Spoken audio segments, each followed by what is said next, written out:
jumlah formasi nasionalnya dan per instansi. Jadi seperti kuotanya gitu ya untuk masing-masing instansi. Nah, jadi Menteri Pan RB tentunya menetapkan ini tidak ujuk-ujuk menetapkan, tapi based on usulan dari masing-masing instansi. Kemudian kami juga akan menetapkan.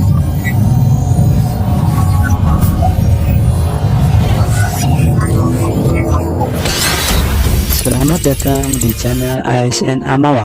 Assalamualaikum warahmatullahi wabarakatuh. Selamat pagi menjelang siang kepada Bapak Ibu sekalian yang telah bergabung dalam forum diskusi ini. Baik.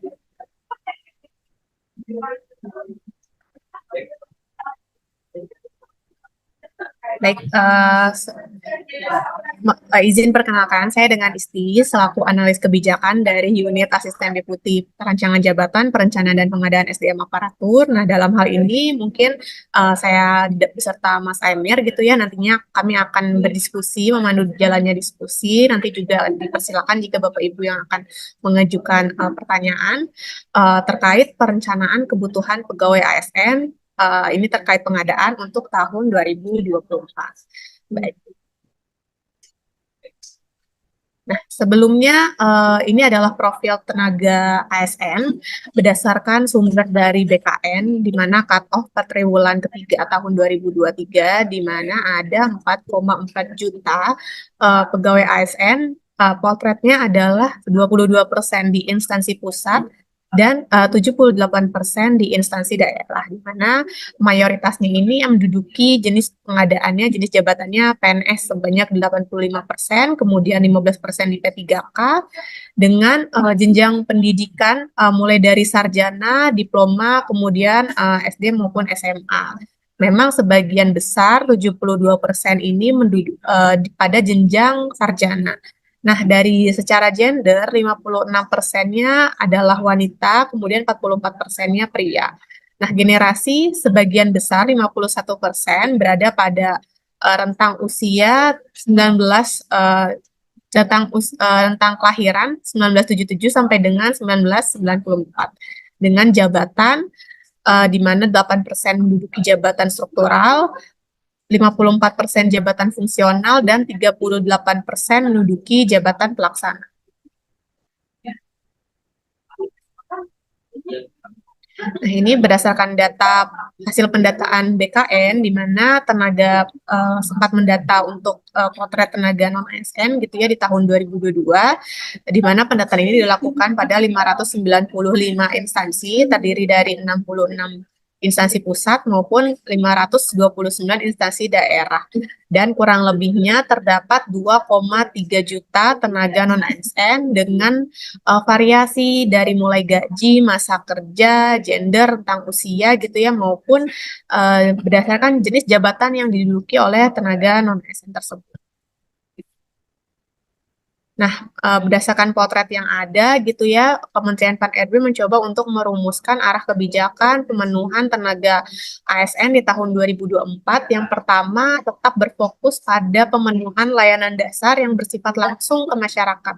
Di sini kami mendefinisikan pelayanan dasar itu merupakan tenaga guru maupun jabatan-jabatan tenaga kesehatan. Kemudian yang kedua adalah seoptimal mungkin untuk penataan tenaga non-ASN yang ada di instansi pemerintah baik pusat maupun daerah. Kemudian tentunya Kementerian Pan RB juga membuka kesempatan untuk merekrut tenaga-tenaga talenta baru, di mana ini merupakan bisa dilamar oleh para fresh graduate gitu ya, melalui seleksi tenaga CPNS. Kemudian yang keempat adalah mengurangi sedapat mungkin terkait rekrutmen pada jabatan-jabatan yang nantinya akan terdampak pada transformasi digital. Nah, urgensi pemenuhan kebutuhan ASN di tahun 2024 tentunya ini berdasarkan evaluasi atas pengadaan-pengadaan sebelumnya gitu ya, terdapat kesenjangan atau belum terpenuhinya kebutuhan-kebutuhan layanan dasar seperti guru maupun nakes. Nah, kita sama-sama menyadari pelayanan dasar ini merupakan bentuk layanan yang sangat penting gitu ya, karena efeknya ini sangat berdampak langsung kepada kesejahteraan masyarakat secara umum.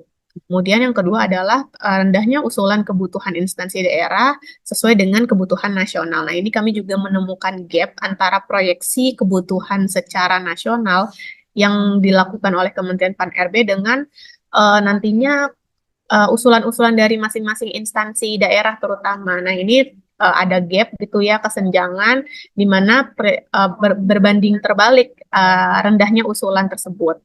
Nah, ini juga tentunya kami menyadari berbagai faktor yang menjadi pertimbangan para instansi daerah, terutama di dalam hal ini PPK gitu ya, para pimpinan instansi, biasanya itu terkendala di bagian ketersediaan anggaran. Kemudian yang ketiga adalah penataan tenaga non-ASN. Nah, ini sesuai dengan mandat Undang-Undang ASN yang terbaru nomor 20 tahun 2023. Kemudian juga pemenuhan talenta digital untuk memenuhi program prioritas nasional dalam rangka mewujudkan SPBE. Kemudian yang kelima adalah membuka kesempatan bagi talenta-talenta baru untuk merekrut atau menduduki jabatan-jabatan CPNS. Nah, ini sesuai dengan amanat undang-undang, ini sekedar mengingatkan gitu ya Bapak Ibu sekalian dari masing-masing instansi bahwa sebagaimana pasal 65 Undang-Undang 20 tahun 2023 tentang ASN, bahwa pejabat pembina kepegawaian dalam hal ini PPK gitu ya, pembinaan instansinya dilarang untuk mengangkat kembali tenaga non-ASN untuk mengisi jabatan ASN. Nah, larangan sebagaimana tersebut juga berlaku bagi pejabat lainnya di instansi pemerintah.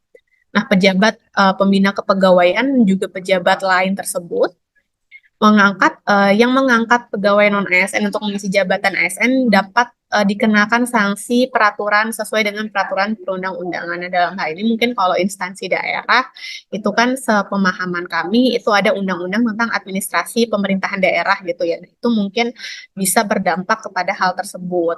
Nah, sebagaimana pasal 66 juga untuk kenapa adanya larangan tersebut, sebetulnya pemerintah ini saat ini sedang berfokus pada penataan tenaga non-ASN, di mana ini diamanatkan juga bahwa penataan tersebut paling lambat dilakukan sampai dengan Desember tahun 2024. Nah, ini kurang lebih nantinya alur pengadaan ASN di tahun 2024. Yang pertama, Kementerian Pan-RB itu di awal tahun 2024 sudah mengeluarkan surat permintaan usulan kebutuhan, baik kebutuhan pengadaan reguler maupun pengadaan untuk sekolah kedinasan kepada masing-masing instansi. Nah, ini saat ini instansi-instansi tersebut dalam proses pengusulan dalam platform digital Kementerian Pan-RB yaitu e-formasi di mana cut off-nya adalah sampai dengan 31 Januari 2024. Nah, nantinya Kementerian Pan-RB juga akan berdasarkan usulan tersebut, kami akan mereview dan juga menyandingkan dengan ketersediaan anggaran dan sebagainya untuk kemudian akan ditetapkan jumlah formasi nasionalnya dan per instansi. Jadi seperti kuotanya gitu ya untuk masing-masing instansi. Nah, jadi Menteri Pan-RB tentunya menetapkan ini tidak ujuk-ujuk menetapkan, tapi based on usulan dari masing-masing instansi. Kemudian kami juga akan menetapkan pedoman atau panduan tata cara penyusunan rincian. Jadi Bapak Ibu instansi ini saat ini sampai dengan 31 Januari itu baru mengusulkan jumlah keseluruhannya gitu ya, masih berupa total. Nah, nantinya selanjutnya akan Bapak Ibu perlu merinci kembali per jabatan yang dibutuhkan. Nah, bagaimana cara merincinya nanti kami akan mengeluarkan panduan, gitu saat ini sedang berproses, nanti Bapak Ibu dari instansi dapat menyesuaikan dengan panduan tersebut. Kemudian mempersiapkan sarana prasarana pengusulan rincian formasi. Nah, ini di BKN sedang memproses persiapan tersebut. Kemudian juga bagi instansi pemerintah nantinya juga akan menyampaikan progres rincian usulan tersebut gitu ya, rincian-rincian yang disusun based on secara detail jabatan, kualifikasi pendidikan, unit dan sebagainya. Kemudian nanti juga ini akan disampaikan ke BKN, kemudian BKN akan melakukan validasi terhadap usulan instansi. Kemudian nanti kami dan BKN, Kementerian Pan-RB dan BKN itu akan berkonsolidasi gitu ya untuk pengecekannya, kemudian akan ditetapkan dalam kebijakan pengadaan ASN di tahun 2024, kemudian ini akan muaranya pada seleksi. Nah, tentunya untuk jadwal timeline seleksi nantinya lebih lanjut biasanya akan diatur oleh BKN gitu, karena nanti mungkin melihat ke persiapan sarana dan prasarananya juga. Sebagaimana tadi disampaikan bahwa ini berdasarkan surat keluar Menteri Pan-RB di 21 Desember 2023 terkait permintaan usulan yang intinya instansi pemerintah ini mengusulkan kebutuhan ASN dengan wajib memprioritaskan penataan pegawai non ASN. Nah, tentunya tadi sesuai dengan amanat Undang-Undang 23 tahun 2020 tahun Undang-Undang nomor 20 tahun 2023 gitu ya, ada amanat untuk penataan non ASN di mana cut off-nya sampai dengan Desember 2024. Nah, atas dasar itulah kami menghimbau untuk prioritas pada pemenuhan tenaga non ASN tersebut. Maksudnya prioritas untuk penataan pegawai non ASN tersebut. Nah, nantinya pengadaan ASN ini terdiri menjadi dua, CPNS maupun P3K, di mana P3K ini kurang lebih diprioritaskan untuk pelamar non ASN, namun juga tadi seperti disampaikan dibuka juga peluang bagi pelamar umum, di mana pelamar umum ini bisa dari sektor swasta maupun para lulusan baru gitu ya untuk melamar kepada ke jabatan-jabatan CPNS. Nah, nantinya juga dipertimbangkan bagi P3K jabatan pelaksana dimulai dari jenjang pendidikan sekolah dasar. Nah, sebagaimana telah dikeluarkannya juga keputusan Menteri Pan-RB nomor 11 tahun 2024, itu kurang lebih memuat nomenklatur jabatan pelaksana di instansi pemerintah. Nah, itu sudah ada jabatan list-list jabatannya yang dengan berbagai kualifikasi pendidikan juga ya, dan terdapat juga kualifikasi pendidikan yang sifatnya general gitu, semua jurusan, dan juga telah dikeluarkan kualifikasi pendidikan mulai dari sekolah dasar sampai dengan sarjana. Nah, ini menjadi fleksibilitas bagi instansi, menjadi apa ya, kebijakan bagi instansi, ada ruang untuk dapat mengusulkan kebutuhan-kebutuhan jabatan tersebut. Nah, kemudian nanti juga instansi perlu mengusulkan melalui aplikasi elektronik yaitu e-formasi paling lambat 31 Januari 2024. Nah, pengusulannya ini melalui aplikasi e-formasi di mana Bapak Ibu biasanya yang memegang usernya ini dari Bapak Ibu BKD, BKPSDM, BKPP gitu ya. Ini melalui akun super admin. Nah, nanti akan ada form yang perlu diisi. Nah, ini seperti jumlah CPNS teknisnya, CPNS guru, CPNS nakes, dan juga P3K. Dan juga jangan lupa Bapak Ibu untuk melampirkan surat pengantar serta surat pertanggungjawaban mutlak kesanggupan anggaran. Nah, ini seperti tadi dijelaskan, apa sih next-nya setelah mengusulkan, kami akan mengeluarkan kurang lebih penetapan kuotanya, jumlah penetapan kebutuhan ASN secara nasional maupun instansional. Nah, kemudian nanti juga kami akan mengeluarkan panduan yang berupa jenis jabatan apa saja sih yang bisa diisi untuk pengadaan CPNS, jabatan apa saja yang bisa untuk P3K, kemudian kualifikasi pendidikan, unitnya, kemudian proses bisnis gitu ya, tata cara penyusunan kebutuhan, serta bagaimana alur proses Bapak Ibu dari instansi ini mengusulkan bagaimana proses yang mana yang ke Menpan, mana yang ke BKN gitu ya, proses bisnisnya nanti akan diatur, kemudian daftar jabatan fungsional dan jabatan pelaksana yang dapat diusulkan. Nah, saat ini kami juga sedang berproses untuk permintaan naskah soal kepada instansi pembina, dan ini yang menjadi dasar untuk jabatan apa saja yang dibuka, karena tentunya jabatan dan jenjang yang dibuka akan mempertimbangkan ketersediaan naskah soal tersebut. Baik, terima kasih. Demikian yang bisa saya sampaikan. Selanjutnya saya kembalikan kepada moderator.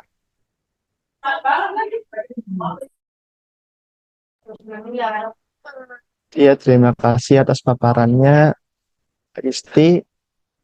Pada kali ini yang sangat cukup jelas, dan kita telah mendapatkan beberapa poin penting dari apa yang telah disampaikan oleh Mbak Isti, yaitu terkait profil ASN dan tenaga non-ASN, arah kebijakan pemenuhan ASN tahun 2024, urgensi kebutuhan ASN tahun 2024, alur perencanaan, permintaan usulan kebutuhan ASN di tahun 2024, dan lainnya. Dan dengan itu juga berakhir sudah sesi 1, yaitu paparan dari narasumber. Dan sekarang kita bisa mulai masuk ke sesi kedua, yaitu sesi tanya jawab. Dan sekali lagi diingatkan untuk Bapak Ibu agar pertanyaan yang diberikan atau diajukan diharapkan sesuai dengan tema hari ini, yaitu perencanaan dan pengadaan calon pegawai ASN tahun 2024. Dan juga dipersilakan bagi Bapak Ibu yang ingin bertanya dapat melakukan raise hand. Dan sesi pertama ini kita lakukan dengan dimulai dari 3 pertanyaan terlebih dahulu. Dan juga Bapak dan Ibu sekalian dapat mengajukan pertanyaan. Untuk kali ini dapat saya persilakan Bapak Ibu.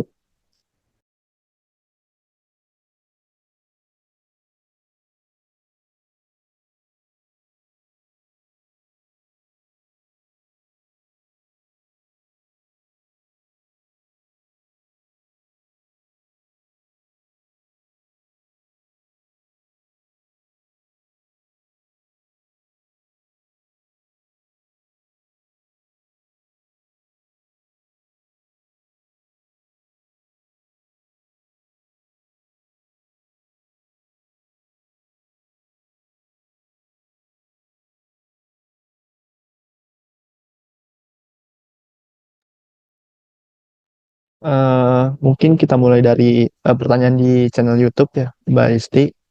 Ada pertanyaan dari Bapak Robi Varian, yaitu Bu, gimana kalau kepala daerah tidak mengusulkan untuk yang tendik yang sudah masuk ke dalam database BKN?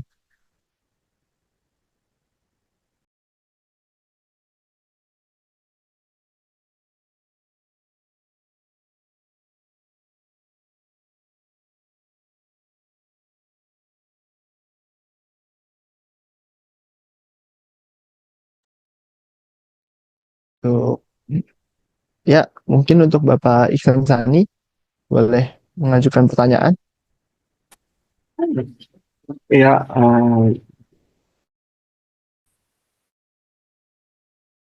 terima kasih atas kesempatan dan waktunya.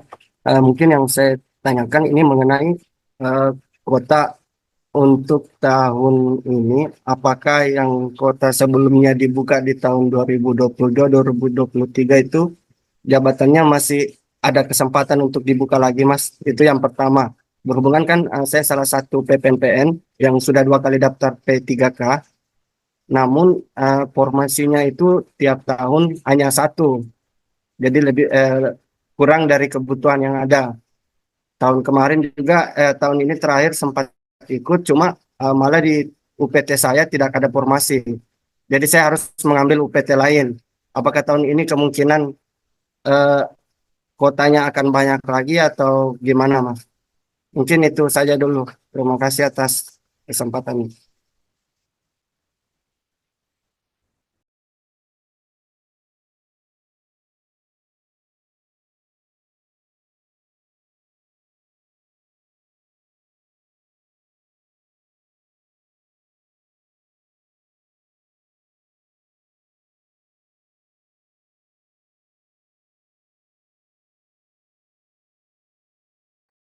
Baik, terima kasih Bapak Iksan Sani. Mungkin dari Mbak Isti ingin menjawab terlebih dahulu atau ditampung terlebih dahulu, Mbak? Baik, mungkin langsung dijawab aja untuk dua pertanyaannya gitu ya. Terima kasih untuk Bapak Ibu yang sudah bertanya maupun makasih moderator.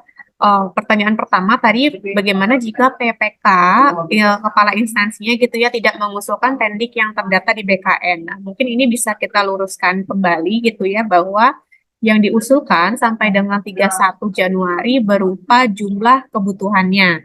Nah, tentunya nanti jadi ini tidak berbicara perorangan ya, apakah data si A diusulkan gitu itu tidak gitu. Melainkan jumlah kebutuhan. Nah, itu yang perlu disertai juga dengan SPTJM dari PPK karena itu menjamin bahwa nantinya PPK atau instansinya itu sanggup untuk membayarkan gaji maupun tunjangan dari ASN yang direkrut. Nah, kemudian nanti setelahnya instansi itu perlu merinci per jabatan yang akan dibuka, akan diumumkan itu melalui nanti di aplikasinya BKN. Jadi dalam hal ini kita tidak berbicara perorangan itu apakah diusulkan, tapi kita selalu berbicara kebutuhan jabatannya. Nah, bagaimana jika perorangannya ini gitu ya, mungkin tadi karena ada eh, baik itu fresh grad maupun non ASN gitu ya. Nah, silahkan saja bisa melamar pada kebutuhan jabatan yang dibuka lowongannya gitu ya. Asalkan Bapak Ibu peserta ini memenuhi apa syarat jabatannya gitu. Nanti kan tentunya kayak misalkan P3K. P3K itu ada syarat pengalamannya atau syarat kompetensinya, syarat masa kerja dan lain sebagainya. Misalkan ada seperti itu maupun CPNS. CPNS juga biasanya nanti ada syarat-syaratnya gitu ya. Jadi jika memang memenuhi syarat sesuai nanti kami juga akan menyampaikan, menerbitkan gitu ya. Biasanya nanti mungkin di pertengahan tahun kurang lebih seperti mekanisme seleksinya, persyaratannya. Jadi kalau terkait perorangan per individunya ini kita bicaranya nanti berarti kan pelamaran ya. Jadi selama memenuhi syaratnya bisa saja melamar. Cuman yang saat ini perencanaan kebutuhan itu sifatnya adalah jumlah atau kuotanya dahulu. Kemudian nanti akan disusul dengan rincian kebutuhannya. Jadi bicaranya lebih ke jabatannya. Mungkin demikian. Nah, kemudian pertanyaan kedua untuk tadi kuotanya gitu ya dari Pak Ihsan Sani, apakah mungkin kurang lebih sama kayak tahun lalu atau enggak? Nah, ini kita tidak bisa, Menpan ini tidak bisa statement apakah sama atau tidak, karena tentunya tadi disampaikan kami berangkatnya dari usulan dari instansinya, karena nanti kan yang membayarkan gaji ASN ini instansinya gitu ya. Jadi justru Menpan ini mendorong instansi untuk segera mengusulkan dengan pertimbangan sebagaimana di surat tersebut, kemudian untuk mendorong juga pemenuhan kebutuhannya. Jadi jika memang instansi membutuhkan jabatan terkait dan juga sanggup secara anggaran, itu bisa mengusulkan kepada secara kuotanya dahulu kepada Menteri Pan-RB untuk nanti tindak lanjutnya akan dirinci gitu ya. Jadi kalau untuk statement apakah dibuka atau tidak, ada atau tidak, justru kami menunggu usulannya dahulu. Mungkin saat ini seperti itu. Nah, itu yang cut off-nya sampai dengan 31 Januari 2024 bagi masing-masing instansi pemerintah, baik pusat maupun daerah. Mungkin demikian yang bisa disampaikan. Terima kasih. Baik, terima kasih atas jawabannya, Mbak Isti. Mungkin kita masuk ke yang bagian kedua. Dan di sini udah ada di kolom chat pertanyaan yang pertama dari Bapak Bagus. Izin bertanya, untuk penyelesaian tenaga non-ASN, khususnya di instansi pusat, akan dilaksanakan secara bertahap. Nah, seperti apakah langkah konkretnya? Dan ini ada banyak tenaga non-ASN, khususnya instansi pusat, belum terdata dalam database BKN. Padahal masa pengabdiannya lebih dari 1 tahun, bahkan 2 tahun. Mohon penjelasannya, terima kasih. Dan yang kedua, mungkin dari Ibu Yosi, ada izin bertanya, apakah tahun ini ada PPK umum atau yang umum ke CPNS ya? Dan yang terakhir mungkin dari Ibu Yunisa, izin bertanya, berdasarkan berita yang beredar, lulusan PPG Prajabatan Gelombang 1 dan 2 tidak mendapat kesempatan mengikuti PPK tahun ini, namun diberi kesempatannya mengikuti CPNS Pusat Guru. Apakah berita itu benar? Terima kasih. Mohon bantu untuk jawabannya dari Mbak Isti. Terima kasih.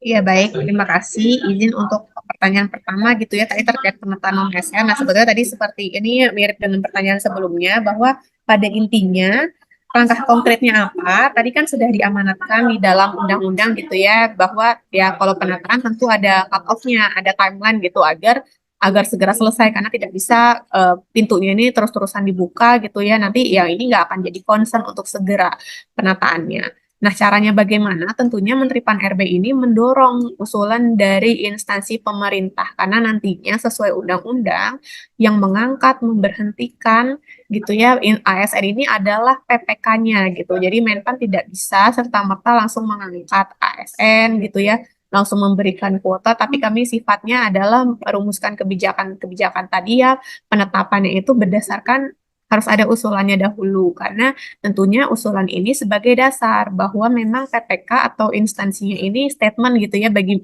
dari mereka memang instansi kami membutuhkan jabatan tersebut. Oh, instansi kami ini memang sanggup membayarkan gaji dan lain sebagainya. Nah, berangkatnya dari situ dahulu. Jadi kalau langkahnya apa ya kami ya ini adalah kerjasama gitu ya antara Menpan dengan instansi-instansi lainnya yang perlu ada usulan-usulan tersebut. Nah, dari sisi pelamar adalah nanti dapat melamar sesuai dengan syarat jabatannya seperti itu. Jadi kami tidak bisa langsung jalan sendiri gitu ya. Tentunya ini harus berangkatnya dari usulan dari masing-masing instansinya tersebut.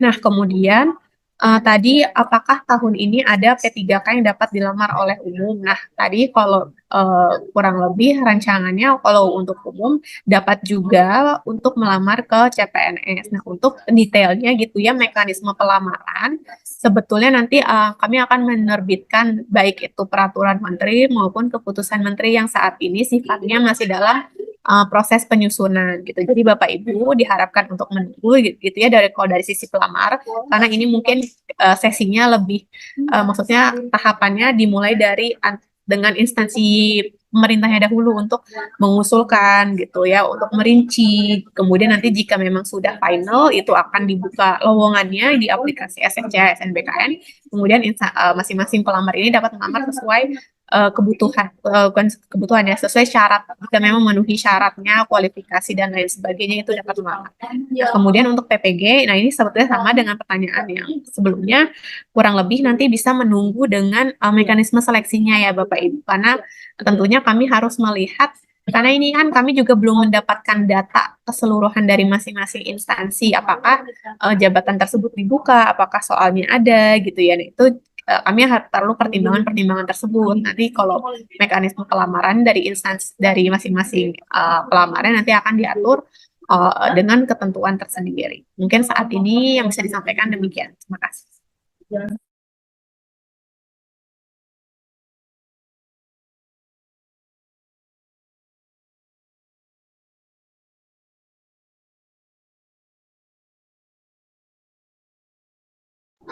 Baik, mungkin di sini ada tadi pertanyaan juga dari Fani Wulandari ya, apakah sudah fix hanya yang di data BKN yang bisa melamar P3K? Nah, ini kurang lebih nanti sama ya Bapak Ibu menunggu kebijakannya karena belum masih dalam proses perumusan di mana itu akan diputuskan oleh pimpinan. Jadi ini sama seperti dua pertanyaan sebelumnya, ini terkait mekanisme pelamaran, syarat menduduki jabatan-jabatan atau jenis pengadaan terkait gitu ya nanti akan diatur lebih lanjut di mekanisme pelamarannya. Mungkin demikian.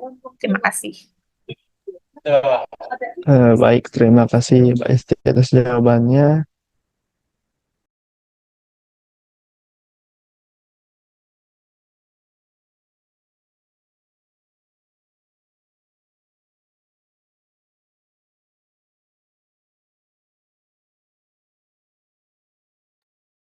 Mungkin masih ada satu pertanyaan terakhir, Mbak, di kolom chat komentar dari Data Afif Wikri Wafik.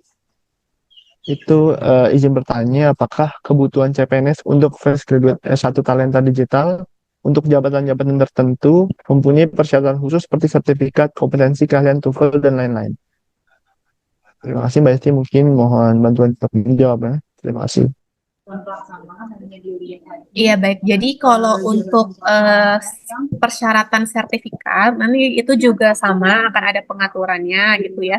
Nah seperti misalkan TOEFL itu mungkin biasanya lebih ke yang relate jabatannya, misalkan di jabatan penerjemah. Nah mungkin itu akan mensyaratkan kemampuan bahasa yang seperti itu. Nah sama halnya dengan jabatan-jabatan lain gitu ya, kayak misalkan di pemadam kebakaran itu juga biasanya ada sertifikasinya tersendiri. Jadi ini tergantung pada jenis jabatannya yang akan dilamar karena untuk jabatan yang sifatnya spesifik harus ada skill khusus atau ada sifatnya kayak kayak teknisi gitu ya biasanya itu akan ada syarat sertifikatnya baik itu menjadi syarat wajib maupun menjadi syarat tambahan gitu. Nah itu juga nanti bisa uh, menunggu keputusan menteri yang akan mengatur sertifikasi.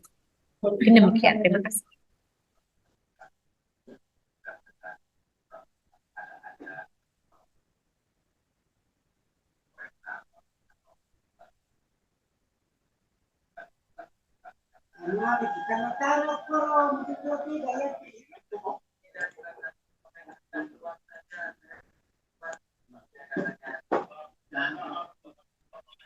Eh, Mungkin untuk pertanyaan terakhir dapat diberikan diajukan oleh Bapak Muhammad Agung.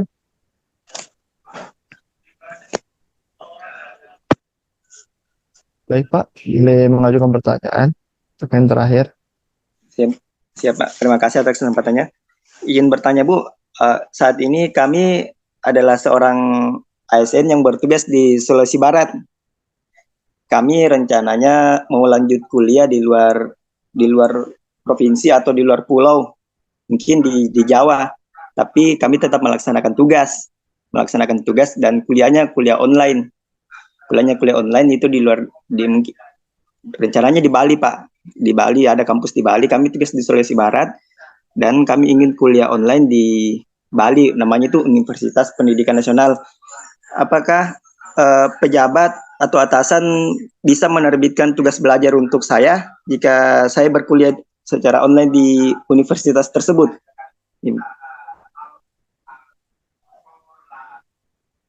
Jika jaraknya jauh seperti itu, Pak, apakah bisa Bapak Ibu?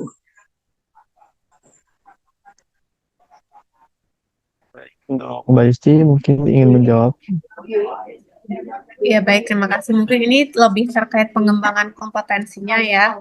Tadi untuk sekolah lagi dan lain sebagainya. Nah sebetulnya itu sudah ada mekanismenya dengan seperti izin belajar gitu ya. Nah apakah bisa? Ya bisa-bisa saja asal ya dengan catatan pimpinannya yang menyetujui gitu kan. Karena ya itu kan seperti permintaan gitu ya, sifatnya request gitu. Jadi tentunya dengan persetujuan atasan dan lain sebagainya, tentunya atasan punya pertimbangan tersendiri gitu. Jadi jika memang ASN yang sudah duduk memenuhi syarat gitu ya, memenuhi persyaratannya, mekanismenya terpenuhi, tata caranya terpenuhi, ya mungkin bisa-bisa saja. Nah, lebih lanjutnya Bapak mungkin dapat berkoordinasi dengan pimpinannya atau dengan ini ya BKPSDM-nya. Mungkin demikian atau bagian kepegawaian. Ya, izin Bu, kami sudah konfirmasi soal itu, disampaikan bahwasanya tidak bisa melebihi dari jarak kantor dengan kampus itu tidak bisa melebihi 60 km. Jadi bagaimana? Mohon solusinya Bu. Ya dikoordinasi. Apakah ketentuan dari Menpan memang seperti itu Bu? Ya, jadi ini Pak izin, ini kan topiknya mungkin kami spesifik terkait perencanaan kebutuhannya ya Pak ya. Mungkin kalau untuk case-nya Bapak, ini kan saya juga kurang tahu nih detailnya seperti apa. Jadi sebaiknya dapat dikoordinasikan dahulu dengan bagian kepegawaiannya. Karena kan tadi Bapak sifatnya sama-sama ingin sambil kerja ya. Tentunya kalau sambil kerja ini kan ada pertimbangannya. Nah ini lain cerita dengan yang betul-betul tugas belajar misalkan ke luar negeri, di mana ini ada kayak part bebas tugasnya dahulu gitu ya, sehingga diberhentikan sementara dari ASN-nya. Tentunya itu ada pertimbangan-pertimbangannya sendiri. Mungkin demikian ya Pak. Terima kasih. Ya, jadi kalau secara aturan, apakah ada aturan yang melarang Ibu terkait itu? Apakah ada aturan yang melarang kuliah melebihi 60 km? Tidak.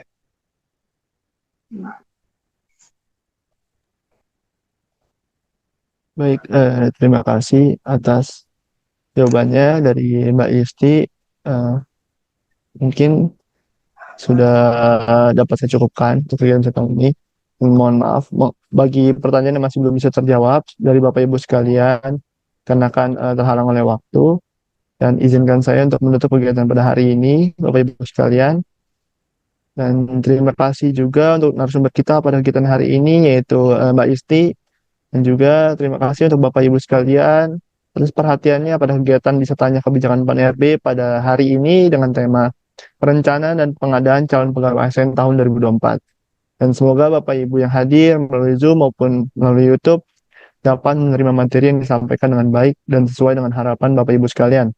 Dan kurang lebihnya mohon dimaafkan. Akhir kata, wassalamualaikum warahmatullahi wabarakatuh. Salam. Om Swastiastu, Namo Buddhaya, Salam Kebajikan, dan selamat siang Bapak Ibu. Waalaikumsalam warahmatullahi wabarakatuh. Terima kasih Mas Emir, Bapak Ibu sekalian. Saya mohon untuk undur diri. Mohon maaf jika ada kesalahan penyampaian maupun yang tidak berkenan. Terima kasih. Assalamualaikum warahmatullahi wabarakatuh.